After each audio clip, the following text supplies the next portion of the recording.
परिसरात सुरू असलेल्या सततच्या पावसानं कपाशी, सोयाबीन, तूर व इतर पिकांच्या पाठोपाठ संत्रा उत्पादक शेतकऱ्यांचे संत्रा मोसंबी पिकाचे फार मोठ्या प्रमाणात नुकसान झाले आहे.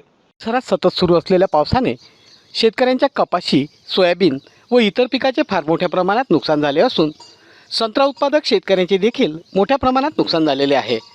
तर आता आपण ज्या ठिकाणी उभे आहोत त्या ठिकाणी कपाशीचे पीक आहे.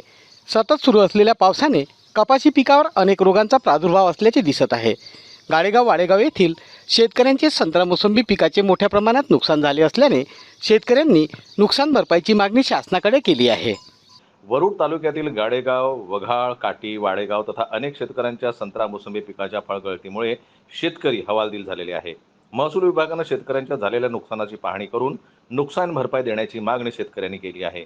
हरिभाऊ माटे, दिनेश सावरकर, सुनील काकडे, प्रवीण साबळे, धनराज माटे व परिसरातील शेतकऱ्यांच्या संत्रा मोसंबी पिकाची मोठ्या प्रमाणात फळगळती सुरू असल्यानं शेतकऱ्यांना यावर्षीच्या हंगामातील संत्रा उत्पादनापासून वंचित राहावे लागणार असल्याचे चित्र परिसरात निर्माण झालेले आहे.